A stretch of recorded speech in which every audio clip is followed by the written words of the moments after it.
Tonight on Sightings, vampires. Are they real or the stuff that nightmares are made of? The best thing about being a vampire is the taste of the blood. Our researchers hunt for evidence in human skeletal remains and prove that vampires still exist. Then, they were ordinary people until they had frightening visions of real-life murders. It was as if someone had put a picture right in front of me. Fluke or psychic phenomena that could solve our most horrifying crimes. And our ongoing Bermuda Triangle investigation uncovers a startling piece of evidence that may unlock the mystery of missing Flight 19. This telegram is certainly a genuine telegram of the period. At that point, it started to appear. They had large, dark eyes, claw-like hands. I began sensing and knowing and feeling. I do believe in life after death. I mean, I've been there. We have not scratched the surface of what the mind can do. It's a connection with the unknown.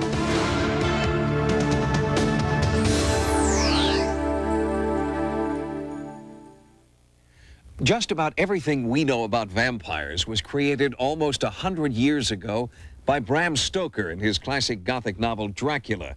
It's been the inspiration for countless stories and movies about a fictional character with a taste for human blood. But today in the United States, some people believe that vampires actually exist.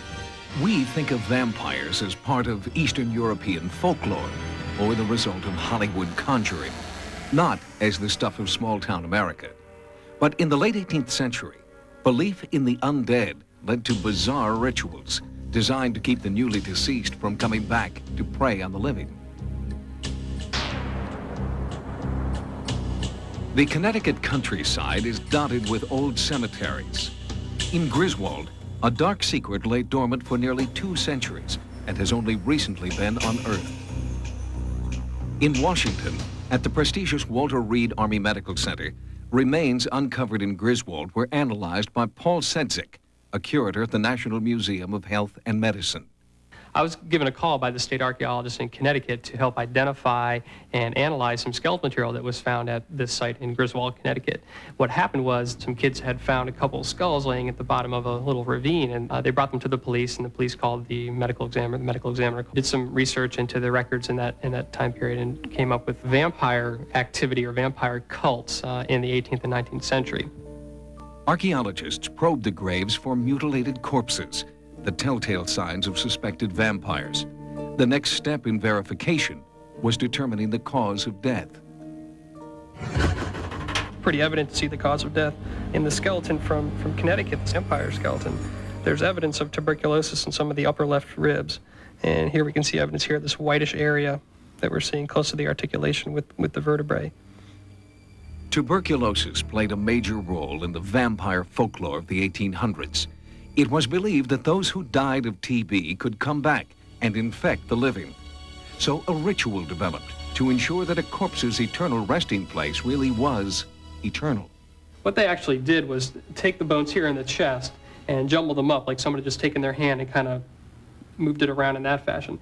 They then took the 2 femora, the upper leg bones, crossed this one here and this other one on top of it, over across like that.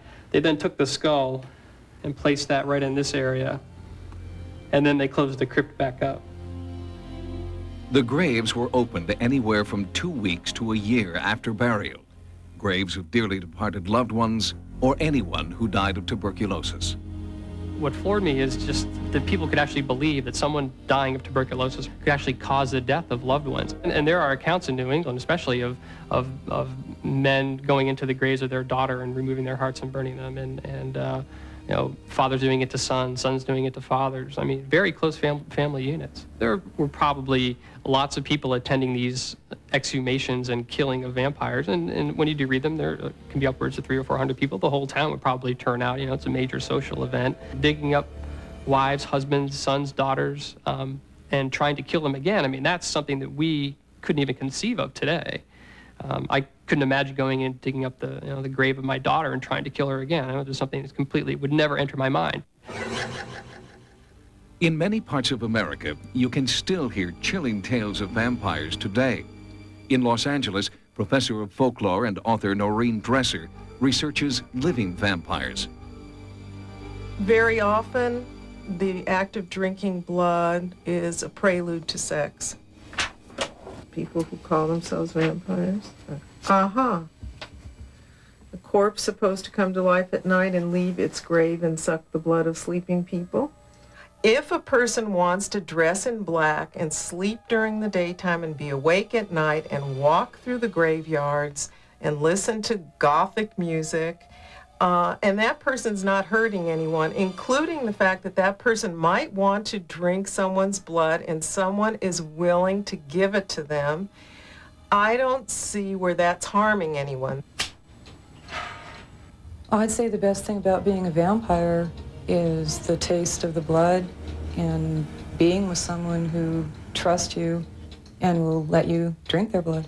Katrina is proof that vampire practices are real and still occur today. There are certain well-known criminals, for example, Richard Ramirez and Ted Bundy, who in reports, there were just little side notes that they did drink blood from their victims, but that was never presented as the main motivation for committing their crimes.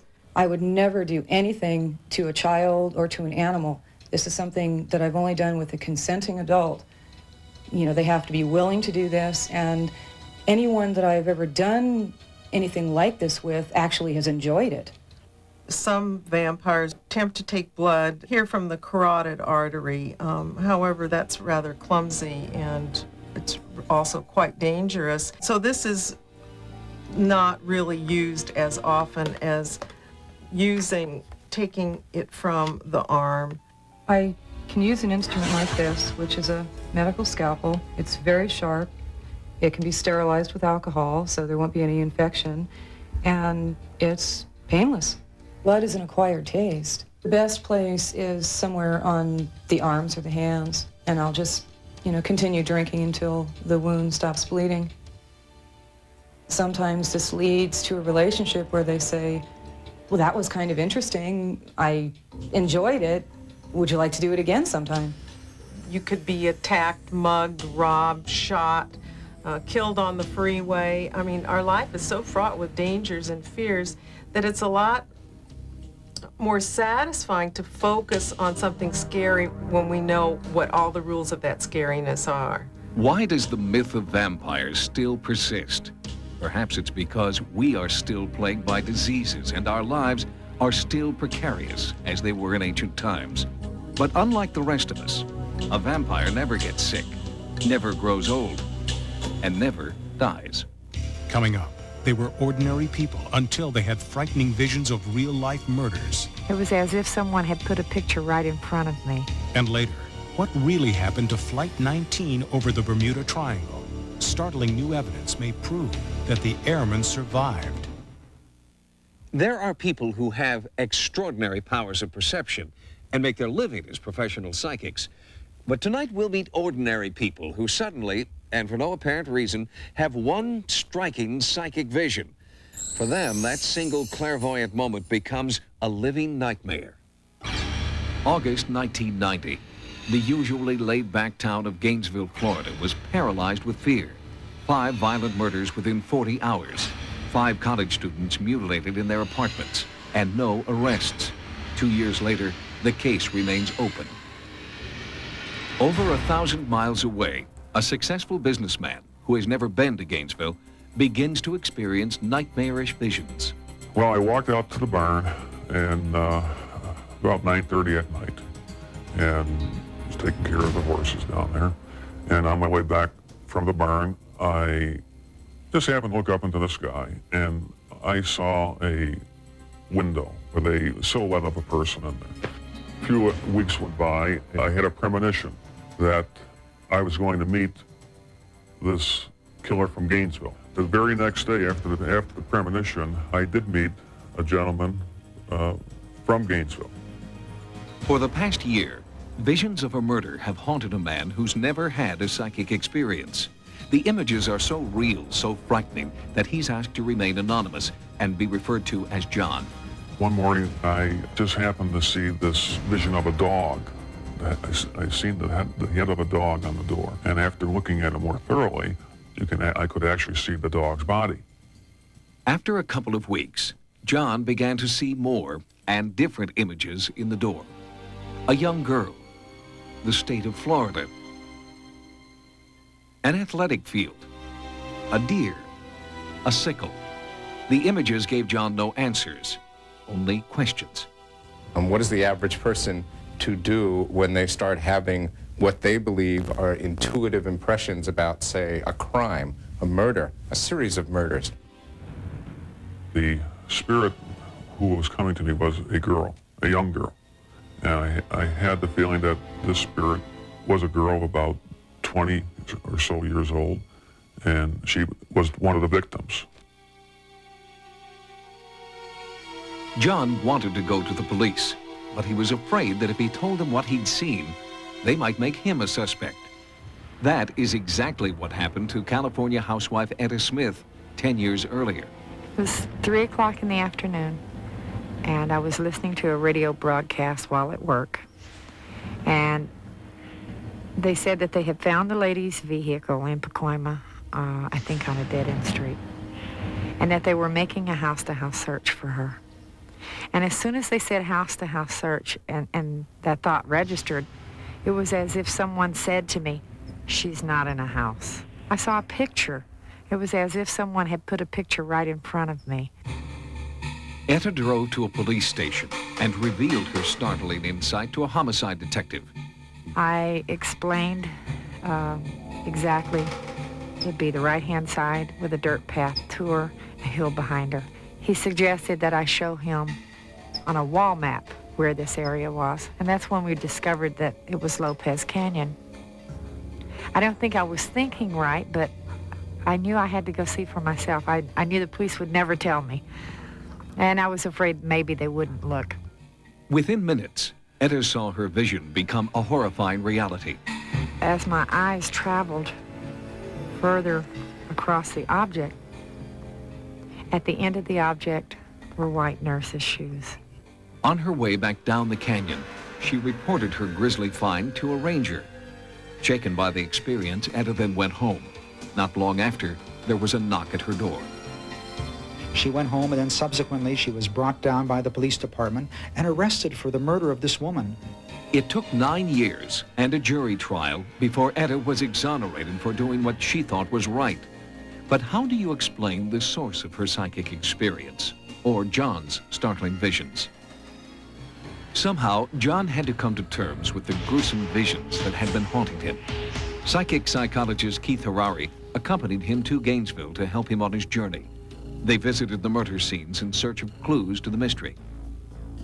When I was out having these visions, I would ask for something that only the police would know, or that she could tell me.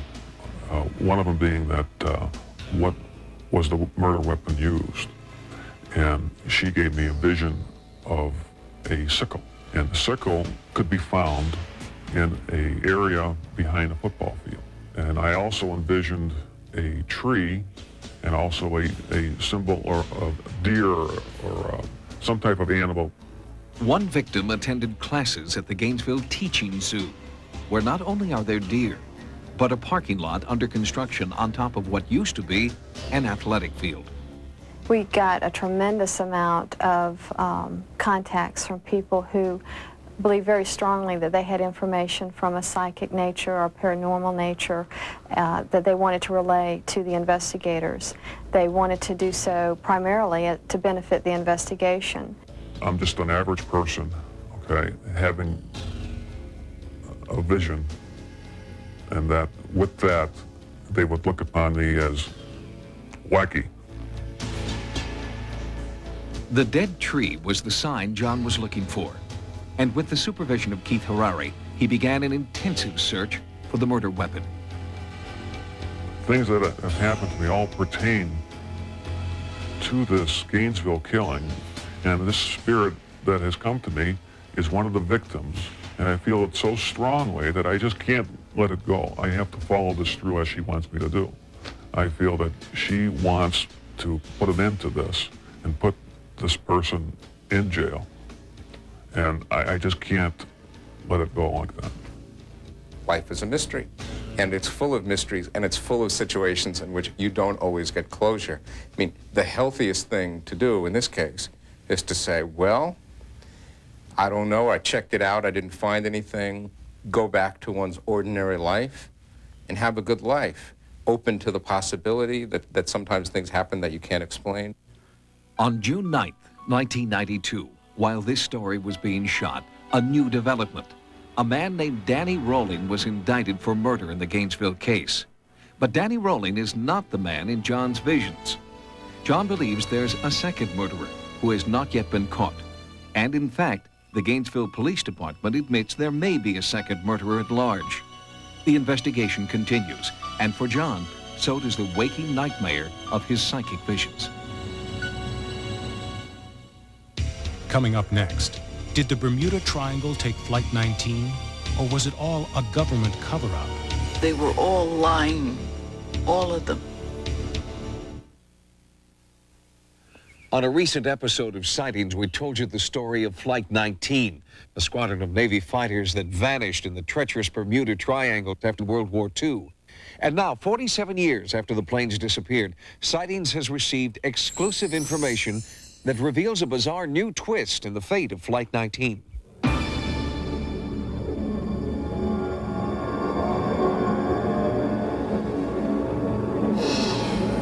doubt if anyone will ever be able to solve this. You know, they were all lying. East of Florida, north of Puerto Rico, south of Bermuda. These are the parameters for a region some believe is a portal at the rim of reality. This is the heart of the legendary Bermuda Triangle, the last stop on Earth for many who have dared venture within its boundaries. For the last half-century, men, women, and children have mysteriously disappeared here without a trace. And the Bermuda Triangle does not give up its secrets. But now, one strange Western Union telegram may reveal the fate of at least one victim of the deadly triangle. Nearly a half-century ago, on December 5th, 1945, the Bermuda Triangle claimed some of America's finest, men who had survived World War II. At 2 p.m., a squadron of Navy Aztec bombers took off from Fort Lauderdale on a routine 3-hour training mission over the Atlantic Ocean. At 3:45 p.m., Lieutenant Charles Taylor radioed in a distress call. He seemed to be disoriented. "Both my compasses are out," he said. "I'm over land, but it's broken." Sporadic broadcasts continued for the next 3 hours. Then, abruptly, all 5 planes lost radio contact with the tower. When we couldn't make contact with Taylor, things became very frustrating. And then when one thing went wrong, it seemed like everything went wrong. The Navy launched a massive search and rescue operation, sweeping hundreds of nautical miles night and day. But no trace of the squadron was ever found. No debris, no bodies, no oil slick. 14 men and 5 bombers vanished off the face of the earth. You know, your mind plays all kinds of tricks, and you think all kinds of things, and you just can't come up with a complete answer. A strange rumor surfaced that the planes had not crashed into the ocean and that the crewmen were still alive. This rumor was based on the theory that Flight 19 was not on a routine training mission, but instead was part of a top-secret Navy intelligence project. The Navy was supposedly testing a new electromagnetic device believed to be more important than the atom bomb. This device was thought to be capable of making any metallic object and the crew on board invisible. It was called the Philadelphia Experiment. 50 years after Flight 19 disappeared, a haunting clue has surfaced. On December 26, 1945, 2 weeks after the disappearance, Joseph Payanesso received a telegram signed by his brother George, one of the crewmen who had vanished in the Bermuda Triangle. The telegram read, "You have been misinformed about me. Am very much alive. Georgie." To check its authenticity, a Western Union official and a document expert examined the telegram. They both verified it is not a fake. This telegram is certainly a genuine telegram of the period, and as for the contents, I leave that to someone else to judge. When I saw the telegram and read it, I confirmed my suspicions that he was still alive. I believe that the telegram that was sent is real because of the way he signed it. They covered up something. The top secret report on Flight 19 has recently been declassified. The document states that the flight, quote, disappeared for reasons or causes unknown. Does the Navy know more than they're admitting? I was very disillusioned with their whole procedure. I wrote hundreds and hundreds of letters, which they shifted me from one naval base to another and to one captain to another. They declared him dead due to drowning. And I asked them to tell me, how did they come to that conclusion? And they said it was within their power, and that was it. The Navy continues to deny the existence of any project like the Philadelphia experiment. They also deny that any of the men on Flight 19 survived. They were all lying, all of them. Were the men of Flight 19 victims of a Navy experiment gone horribly awry? Or were they caught in the deadly vortex known as the Bermuda Triangle? Both possibilities are frightening to contemplate. Thanks for joining us. For Sightings, I'm Tim White. Good night. Next time on Sightings, psychic healing. Is it the ultimate cure-all? I've seen people who have cancer no longer have cancer. I was healed forever and ever. Psychic healing on the next Sightings. Sunday, from the producers of Married with Children, it's the series premiere of Rachel Gunn RN, right after In Living Color. Later that night, the guys on Down the Shore have a sexy new next-door neighbor. She's trash. Well then, I'd like to take out the trash. It's an all-new Down the Shore, Sunday. Now, stay tuned for Hidden Video, next.